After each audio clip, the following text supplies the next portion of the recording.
तर जळगावमध्ये अनाथ मुलांसह गोरगरिबांना शालेय साहित्याचं वाटप कार्यक्रमामध्ये भाषण करताना मंत्री गुलाबराव पाटील भावुक झाले। 6 महिन्याचा असताना आई वारली, त्यानंतर काकूंनी सांभाळल्याचा किस्सा गुलाबरावांनी सांगितला। मला काकूनीच जवळ केलं। काकूलाही 2 मुलं होती, 2 मुली होत्या आणि मी 5वा। त्यामुळे माझं आयुष्य मला कळलंच नाही की मला आई नाही। त्या काकूनीच मला लहानचं मोठं केलं। त्या घरात मी राहतो ते काकूचंच आहे। त्यामुळे मला ती नाही, जिने जन्म दिला ती आई, जिने वाढवलं दुसरी आई, आणि माझ्या वडिलांनी सेकंड मॅरेज केलं तिसरी आई। 3 मामाचे गाव, एक मामाचं गाव आहे बोरखेडा, तिथे माझा जन्म झाला। एक मामाचं गाव जिथे मला आईने मोठं केलं।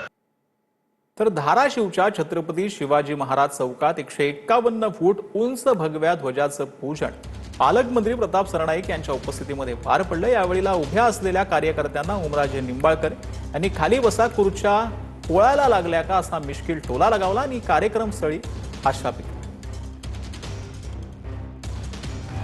खुर्ची कोळायली, बरं झालं खुर्च्या अशा सगळ्या कोळायला लागल्या।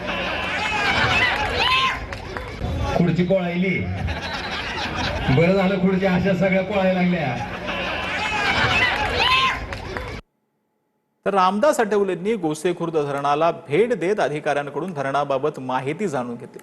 विदर्भ आणि महाराष्ट्राच्या विकासासाठी, शेतकऱ्यांच्या विकासासाठी गोसेखुर्द सारख्या धरणाची आवश्यकता असल्याचं वक्तव्य आठवलेंनी केलं।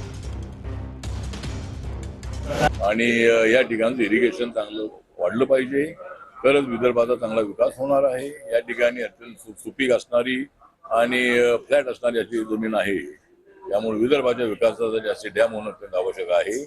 जरूर आमचं जे एनडीएचं सरकार आहे, भारत सरकार, देवेंद्र फडणवीस यांचं जे महाराष्ट्राचं सरकार महायुतीचं आहे, नक्कीच विदर्भाकडे आमचं पूर्णपणे लक्ष आहे।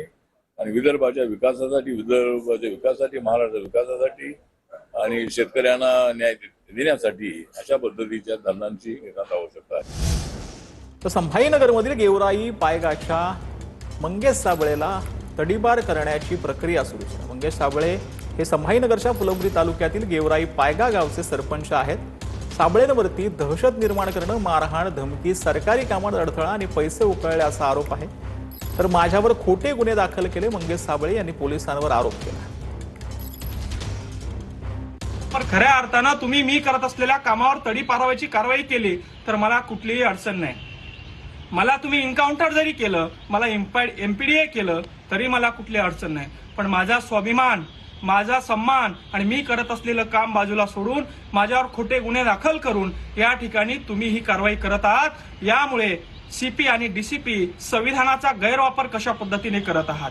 हे आयएएस लेवलचे अधिकारी हुशार असतात, यांनी काहीतरी चांगलं काम करायला पाहिजे। यांच्या कर्तृत्वावर देश आज टिकून आहे।